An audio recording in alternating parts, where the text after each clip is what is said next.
it usually takes multiple conversations, multiple questions to get to the real impact, because people do have a certain perspective on what training is. So if I say, you brought me in for this particular training, what are you hoping to achieve? What's the impact? A lot of times it is, well, we need to train this many people, or we need to, it's something training related. And it takes multiple questions and multiple conversations to really drill down and say, okay, now this is the actual change that you want to see. So I think it's patience, and it's knowing that you're probably not going to arrive there on the first conversation. Hello and welcome to the Making Better podcast. My name is Matt Jertson, and I am so excited you are with us today.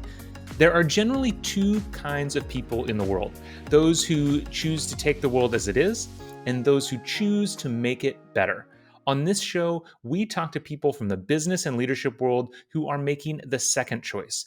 Whether they are looking to improve themselves, their organization, or the world, you will get actionable insights about how you can improve your own performance and the performance of those around you, with a little bit of inspiration thrown in as well. Our guest today is Heather Burright. Heather is the chief consultant and founder of Skill Masters Market, a business she built from the ground up with a heart to serve people. Her company provides everything from competency models to custom training to additional wraparound support, primarily for nonprofit and associated teams. In this episode, you can expect to learn how to focus training on behaviors instead of knowledge, what a competency model is and how to build one, as well as the key steps you need to take to build relationships with stakeholders. Before we get started, I do want to remind you that if this is your first time listening to the show, please hit like and subscribe so you never miss a future episode. And if you are already subscribed, then I would ask you to share this show with at least one other person, because that is how we grow. I can't tell you how much it means to me. And with that, let's get into the conversation with Heather Burright.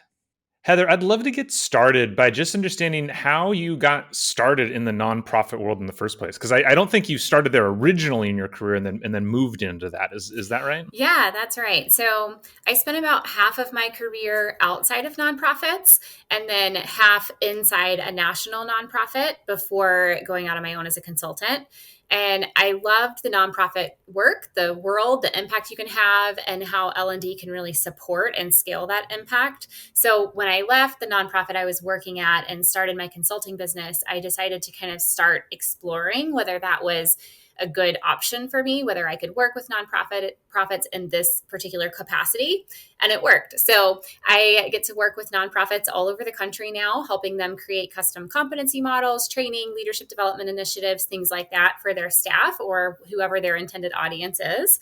And then I've also created a private community just for those creating training and leadership development inside of nonprofits so that they can come together and share their biggest challenges and celebrate accomplishments and really just connect with each other. So I feel like I've kind of fully integrated myself into this nonprofit world and get the benefit both of having worked in nonprofits, but also working with nonprofits now as a consultant and then as a host of this particular group. Yeah. What were some of the biggest differences you saw, especially when you transitioned into nonprofit? What were some of the biggest things that you noticed? Because I think, if I'm thinking for myself, especially in times like now where, corporate budgets are super tight, we all probably have colleagues or friends who are getting laid off or are worried about getting laid off. And then you translate that to the nonprofit world where normally you think there's even less money or it's even more fickle. I don't know. What were some of the biggest differences you noticed going from that corporate side into the nonprofit space? Yeah, there are some differences. There's also a lot of similarities. So, what I found is that Okay. Nonprofits really want the best for their people and they believe in their people. And maybe it's that kind of asset-based feeling that contributes to it. But I found that nonprofits really value learning. And I think you find that in some for-profit settings and Interesting. maybe less so in others, right? So there are some similarities there and maybe some differences as well. I've also found that nonprofits tend to struggle with turnover.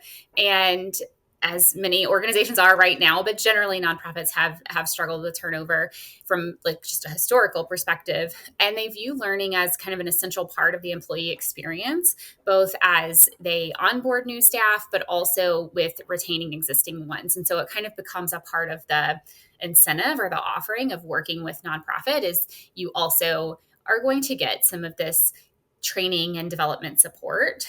And then I've also found that nonprofits are pretty Mm, collaborative. Again, some for-profits are, but nonprofits are pretty collaborative. And so it requires a lot of people skills to be in a role like L&D.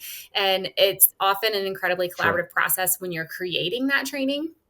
And that's actually what allows us to really build in some change management best practices as well, which is super fun and I think really beneficial for the organization. And then I would say nonprofits are always evolving. So, again, for profits are in some ways, other ways, maybe not so much. But their strategies are always requiring new skills. So, if you think about just Huh. COVID, right, that changed the world for so many people. But nonprofits who were serving, their impact was a direct service, they're serving people. That was a huge change for how they could still serve people because the need didn't go away. And so they had to Sure. evolve, their strategies had to evolve, their skills had to evolve. And nonprofits also receive grant funding to often to implement changes. So you mentioned budget as an example of maybe a difference. Their funding streams are just different, and then they have to report back to that funder on how they're using those funds. And so preparing staff to implement well is non-negotiable, both because their strategies are evolving, but also because they are how they're funding their training in many cases. And, I think they just really Yeah. want that growth and that impact, and they depend on their people to achieve it. And so that becomes kind of an essential part of how they do their work. That's really interesting. There's a bunch in there that I had never really thought of before. Hope just for the listeners, the garbage truck has decided to drive by right now, so hopefully not too much of that comes through. But there's a bunch of interesting things that you mentioned there. For example, that idea of them needing to be flexible because they're so mission driven. They don't have the chance to say like, oh well, we can't really do this right now because they are so mission driven. Is that what you have found leads to just a lot more flexibility because they just have to be more flexible and are always looking for a new way to do Yeah, things? I don't think I've worked with a nonprofit yet that hadn't had some sort of adaptability type competency in their competency model because things are constantly changing and the needs are changing, but they don't go away. And so if you're providing any kind of direct service as part of your nonprofit, your people are constantly having to evolve to keep up with that. Yeah, that makes a lot of sense. And then another thing you mentioned that makes a lot of sense is I always think of in the talent development space for from an organizational level. When an organization is thinking of developing talent, there's kind of this spectrum which on two ends is either they can build it or they can buy it. And it's often been my experience and my belief that for I don't know the past couple decades or something, um, most organizations have been very far on the buy it side of that spectrum where you have recruiting teams that are larger than the entire rest of the HR team combined, because they're just hiring. That's the only thing that they do. So it makes sense that in that nonprofit space where kind of from the get-go very often it's like you're just not going to be competitive on that scale. And so you have two options. You're selling people on the mission and like you're really looking for people who are mission driven, or you're selling people on this idea of development and developing themselves, and this is an opportunity for them to develop themselves. That makes a lot of sense to me. How did that kind of, for your role, both I guess when you were inside and when you were outside, how do those changes manifest themselves in terms of the actual programs? In terms of, are there just generally a lot more programs? Are they longer programs? I don't know. How do those differences between the for-profit and the not for profit kind of manifest themselves specifically in talent development? Yeah, so I do think you're even in a nonprofit space, you're going to have organizations investing in things like LinkedIn Learning or some of those off the shelf training. Um, Yep. But Yep. I think you're also a lot of times going to have something that's pretty unique about what you're doing and how you're doing it. And so that's what kind of leads to that custom piece.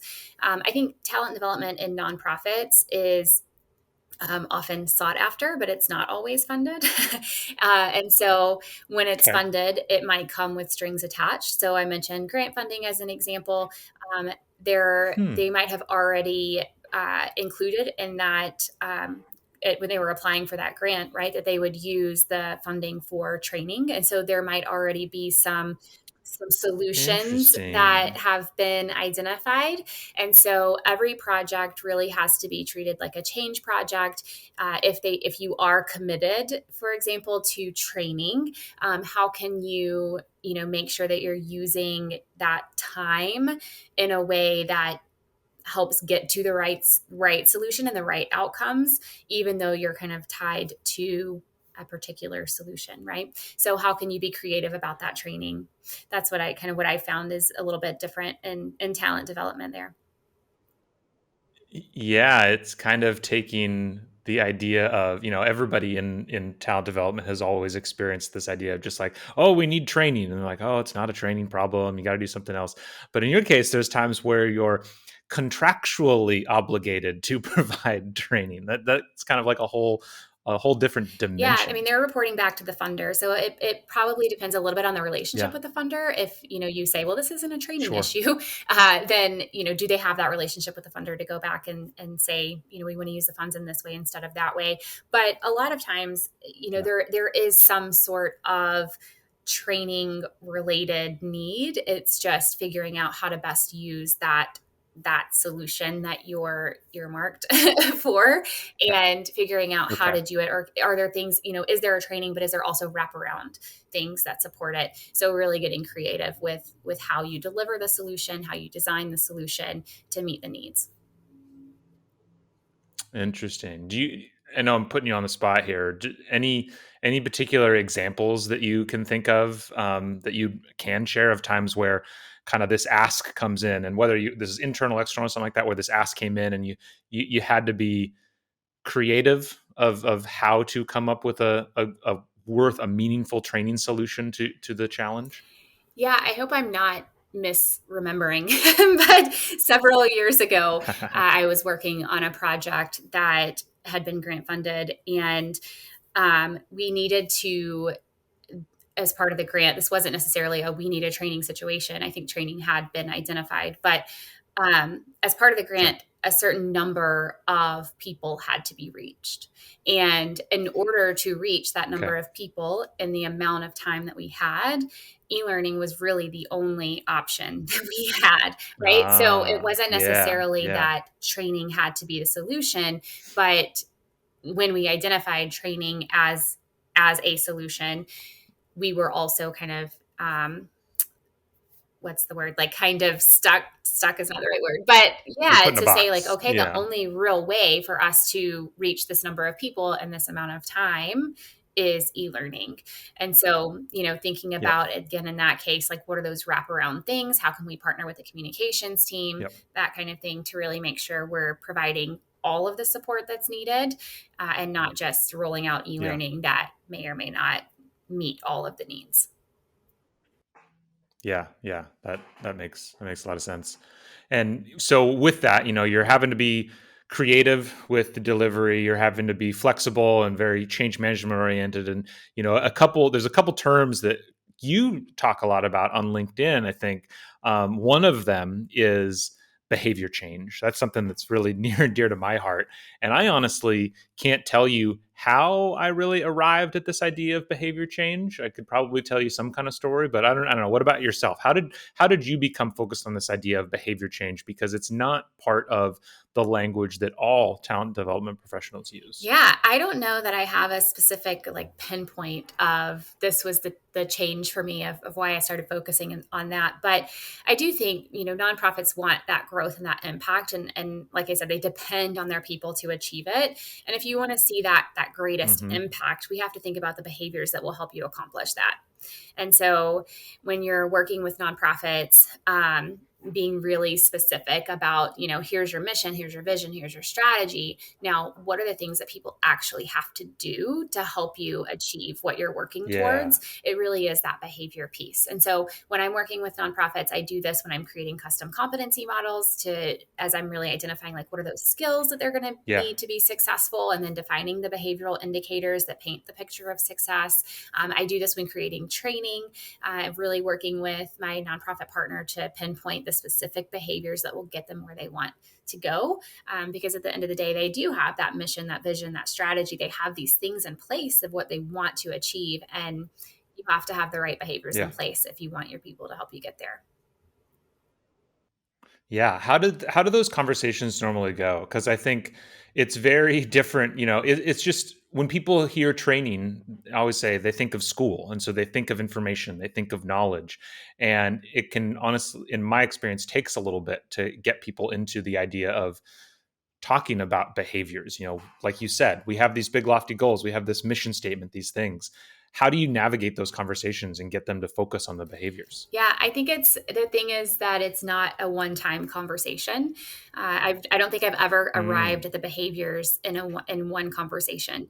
Even if you ask, yeah. like, what's the impact? What's going to be the impact on the organization if you do this thing? It usually takes multiple conversations, multiple questions to get to the real impact, because people do have a certain perspective on what training is. So if I say, you brought me in for this particular training, what are you hoping to achieve, what's the impact? A lot of times it is, well, we need to train this many people, or we need to, it's something training related. And it Yeah. takes multiple Yeah. questions and multiple conversations to really drill down and say, okay, now this is the actual change that you want to see. But so I think it's patience, and it's knowing that you're probably not going to arrive there on the first conversation. Yeah, that makes a lot of sense. I think that's right. It all it's all relationships and developing relationships, and that always takes time. Since you mentioned competency models, I'd love to kind of dive into this for a second and geek out, because I think there's lots of words that are thrown around, competencies, skills. We just use behaviors. And one of the pieces of pushback that I get when I mention behaviors is because they can seem so discrete and small. I think skills often falls into this, where you have skill platforms with 35,000 skills on them. That, to me, that doesn't make any sense. You use the term competency. What is a competency, and then what is a competency model? Yeah, so a competency is basically a set of skills that you need to be successful, either within the Okay. organization or within a particular role. And then a competency model is that collection of skills. So I Yeah. generally like to keep competency models manageable. You mentioned like 35,000 skills Yep. in a database. Like, Yeah. that's not Yeah. It's just helpful. like, I don't know what you're gonna do with Right. that. And so I really try to keep them manageable when I'm working with nonprofits and competency models. We're looking at their strategic plan, we're looking at their organizational values, we're looking at their DEI commitment, looking at sample job descriptions to really try to figure out what is it they're trying to achieve and who do they have in place to go achieve that. And then based on all of that information, what are the skills that are going to be needed to get you there? And that is what becomes the competencies. And I try to keep Okay. that, I mean, 10-ish feels like a good number, right? Like, that Yes. is even probably a lot for Yes. somebody to focus on at one time, but it gives you probably a few Yes. years worth of learning if you focus on 10 or so competencies. And then the good thing about competency models is that for each of those competencies or those skills, you're defining behavioral indicators to say this is what that skill actually looks Mm, like in action. And I so love it. what we see is that can be done across the organization. So communication is an example. Most organizations are going to say communication is important because it's an important skill for people. And so what that looks like in a support, like a supporting an administrative assistant, a coordinator, data entry, right? Some of those types of roles, that's going to look different than what it looks like for your VPs, your CEOs, because at the CEO level, you're Interesting. communicating a lot outside the organization. You're communicating for influence, for change, for thought leadership, for Yeah. advocacy. But at Yeah. the support level, you are communicating for clarity, right? It's like a little bit of a different Yeah. way of communicating. And so that behavioral indicator allows us to paint the picture of what we mean by communication in your particular role. Okay, so the competencies, you said you're trying to keep this to around a list of like 10 or less, and you're setting that for the organization. Yes. Is that right? So there's 10 for the organization, and then you're going through role by role and saying, this is what this competency looks like. This is the behavior that you're going to exhibit in this role. Yeah, a lot of Interesting. times for kind of an org-wide model, we will do a collection of roles to make it a little more manageable. Okay. I Yeah, would sure. not leveling from an HR leveling. That's a whole other Yep. conversation. Yep. Yep. But levels, Yes. for lack Yes. of a better word, different categories or collections of roles. So all of your supervisors, right? They might have a set of behavioral indicators that are specific to them, because when you're supervising, you're also probably communicating a little bit differently because you're right in the middle. You're taking information from the people that Yeah. you support, and you're taking information from the people who you report to, and you're trying to distill all of that. So we generally do kind of collections of roles. You can do functional competencies, which is more role specific, but I would say for an org wide model, if Yep. you're really looking at where are we headed as an Yep. organization, a collection of roles is the best bet. Yep. And that kind of makes sense. Is that often done as kind of it feels very tied to almost, it's like a level down. It's if you had like mission, values, competencies or something like that in terms of like how high level the concepts are or something like that. Yeah. So it I makes sense. actually led a training session yesterday on a competency model, and I did it as a Venn diagram because I feel like they all kind of work together, right? You have your Excellent. mission, your vision, your strategy, but you Yes. need the people. And you need the people that Yep. have the behaviors, they agree with the mission, they're on board with your Okay. strategies and your vision, they agree with your core values, right? All of those things kind of come into place. I love that. I love that. So the Venn diagram was like the mission vision stuff on the side and then the competencies on the side, or the people, and that's how they crossed over. I like that. How now I've seen, I don't think it was called it wasn't called competency models. I've seen two initiatives to try to, it was more like leveling and skill and determining skill based and stuff like that, but same kind of effort. I've seen it twice. Both times, I think it had been going on for 18 months to 2 years and hadn't been finished yet. I think that's one of the things that organizations fall into with these, is it's kind of like the never ending project. How do you, how do you keep that from happening? How do you start when you start with a new client? It's like, okay, we want a competency model. Like, how do you get started and how do you keep it running forward so it doesn't just get stuck in the mud? Yeah, I think with competency models, it's a change project, right? So I'm not surprised that people get stuck in the Yeah. change curve and aren't quite able to take it all the way to implementation. Yeah. So what I found is, again, I'm generally a collaborative person in how I work. So what I have found is I do all of the document review. This kind of the first step is like the research, right? So do all the document review. I'm looking at the Mm. strategic plans. I'm doing all those things, but I'm also involving people. And so I'm running focus groups or interviews, doing surveys, whatever that looks like, to make sure that the people in the organization are also being heard. Because when I get to Yep. the design phase, or whatever you want to call that second phase, I'm just taking what I saw and heard from you and putting it on paper.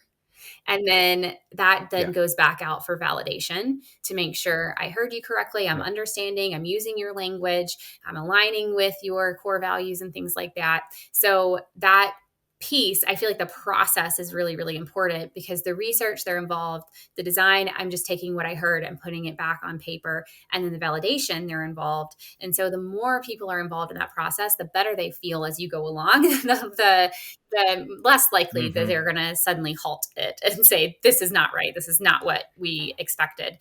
Once you get to the end of that process, I think there is, with anything, this idea that you just have to start. You just have to release it, right? It might not be perfect, but Yeah. you can iterate on it. It doesn't have to be perfect. And even with training, right, as a Yes. solution, you're creating it, you're using the best information that you have at the time to do that well. It doesn't always work. And we then Yeah. iterate and continue on. We're putting things in place so that we're collecting that information from learners and then moving forward, right? So, same thing with competency models. There has to be a place where at the end of the day, you release it, you launch it, see how it works, make adjustments as needed. I love that. In fact, on the back of my shirt, it says just launch it because it's kind of one of my mottos after, I mean, SpaceX might be almost too forward leaning in, in that kind of endeavor. But yeah, for anything, whether it's building a rocket, building a competency model, building a course, there's always this, you always reach a point where any more work or research is just diminishing returns because you don't know what it's going to do. It's like that old Mike Tyson quote, everybody has a plan until they get punched in the face, right? It's like you don't know what it's going to happen until you just put it out there. And you have to realize that a great Mark Randolph, he's one of the co-founders of Netflix. And he has a great way of thinking about this kind of stuff, I think, where, very often in meetings, the phrase that everybody likes to use is there's no bad ideas, right? We just want everybody to have their ideas. There's no bad ideas. He flips that and says, every idea is a bad idea. The only question is how bad is it, or how wrong is it? And we can't know until we put it out there. You can't know until you try it because that real world is the only thing. What are some of the ways that, so you do the research, you write all that research down, you get in, and kind of go into the design phase, and then you're working with the stakeholders again. When you're actually implementing it, what are ways that something like a competency matrix does go wrong? Like what kind of things do you watch for to be like, or what are the things that you're looking for to be like, oh, that's something that we want to, with it, maybe we need to tweak? What are the common failure modes, I Yeah, guess? I think it's depends on how it's being implemented. So one way that you can Okay. implement it is in your hiring processes. And so you can create competency-based interview questions to use in the hiring process. If you find that you're still not getting the right candidates, you might want to go back and revisit your competency model because right, you might not be Interesting. asking Sure. them because you're with competency-based interview questions, you are asking questions specifically about their past experience as it relates to that competency and those Yeah. behavioral indicators that you've identified. And so if you're getting them on board Yeah. and they aren't able to perform at whatever level you're wanting them to perform, were you asking the right questions? And if you weren't asking the right questions, then that kind of points back to the competencies. Were the competencies right? Were the behavioral Yeah. indicators right? Yeah. That makes sense. So all this, building a competency model, releasing it out into the world is obviously, as you said, an example of change management. And we talked a lot about, or I mentioned earlier, the words that you use a lot. Change management is one of those words that you use a lot. I loved a recent LinkedIn post you made where you said, "What if instead of hearing we need a training, we heard we're going through this change. Can you help?" Right? Like it's this idea of just and I think I really like that. Again, since you're from the nonprofit space, since your company is focused on this idea of helping others, I feel like it's a way to slightly change the way you're viewing requests coming to you from a more empathetic point of view of understanding that there is always a reason they're coming to you. You just need to understand what it is. Do you find that it's difficult, for learning professionals to think that way, and then B, stakeholders to think that way? I think in some ways, yes, because it's not how L&D talent development has traditionally been viewed, and it is kind of going from that order taker to Yeah. strategic partner kind of concept. I Yeah. think, to do that, you have to stay front of mind for someone. You have to build those genuine relationships with your stakeholders and have conversations about things beyond training. So you have to really get to know them and Yeah. what they care about, Yeah. what's keeping them up at night. And it's probably not training that's keeping them up at night. And No. being able to No. just listen, to help them feel seen and heard and valued in whatever it is that they are experiencing. And then you might have a solution that would help them with that, you might not. But either way, it's okay Yeah. because you're building that relationship. And you are trying to stay front of mind for them. And I think sometimes it's easy for L&D to kind of sit back and wait on people to come to us. But that's not really what community is. If you are thinking about your organization, and creating like belonging, it's not really what community is. It's not what friendship is. And it's not what a strategic business partner does, in my opinion. Yeah. And it's just we are in a different place than other parts of the business because we are in a support function.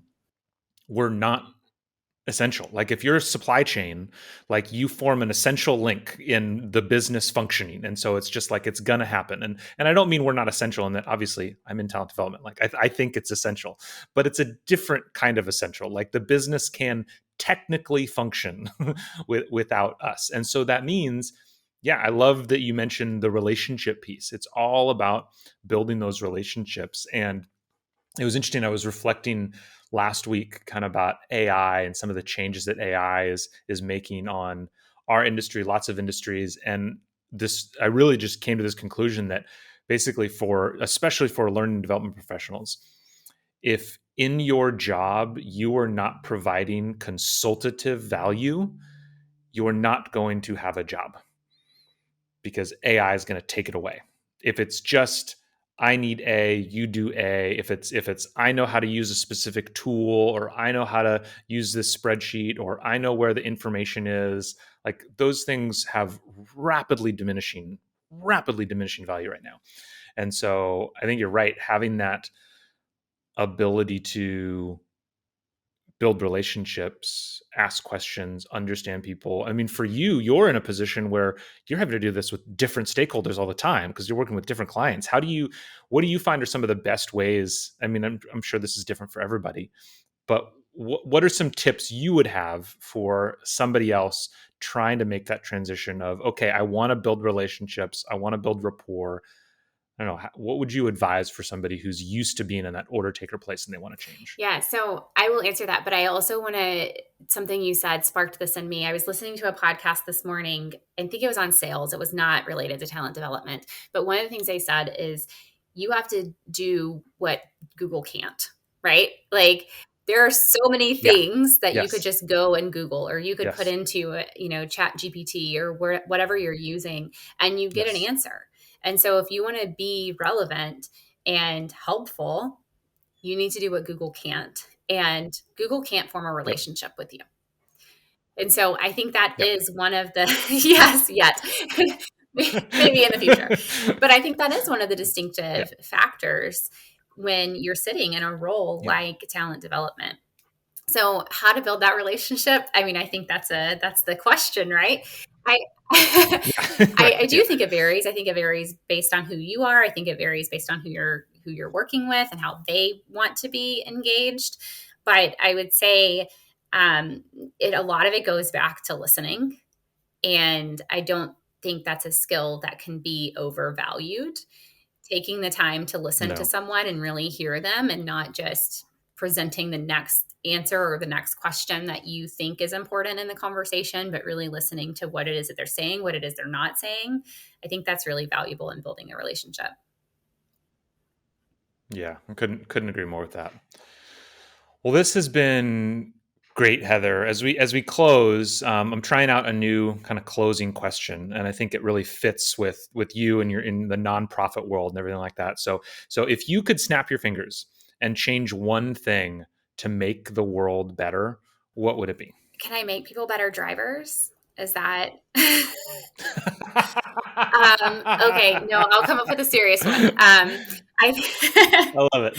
I think when I think about what nonprofits are doing and how I'm working with nonprofits, change is a lot of what comes up.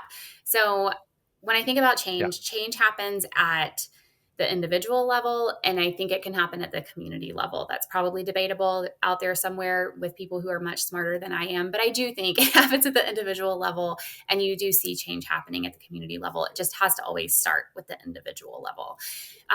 We're currently living in a world that is more connected than ever, but we know that people are lonelier than ever. And Yeah. loneliness impacts everything else. I mean, if you think about stress, rates of burnout, being able to hold people accountable, all of these things that impact our ability to change. So if I could snap my fingers and eliminate loneliness for the good of, of the world, right? For the good of change, Yeah. that's what I would do. Yeah. That's a great one. Yeah, we are definitely in a time where that is a it's a weird conundrum, right? We're more connected than ever, but we're more lonely than ever. It's almost like the paradox of choice or something like that. Because we can connect to everybody, we don't get connected to Yeah. anybody. Very, very interesting. Well, Heather, thank you so much for being here today. Your company is Skill Masters Market. I'm gonna make sure down below to link to your website, link to LinkedIn. Anywhere else you want people to find you? LinkedIn is great. Perfect. Okay. Well, it's been great having a discussion with you. I'm glad we dove into this whole idea of competency models because I don't know if it's been a while since I've talked to anybody about that. So thank you for being on the show. I'm sure our listeners got a lot out of it. Thank you so much for tuning in today. If you liked the discussion, make sure to hit like and subscribe so you never miss an episode. As a reminder, if your team is struggling keeping up with the training development demands of your organization, we want to help. Better Everyday Studios is a full-service instructional design team that can help you with everything from ideation to actual content creation and delivery. Please reach out to us using the link in the episode notes below. Have a great day.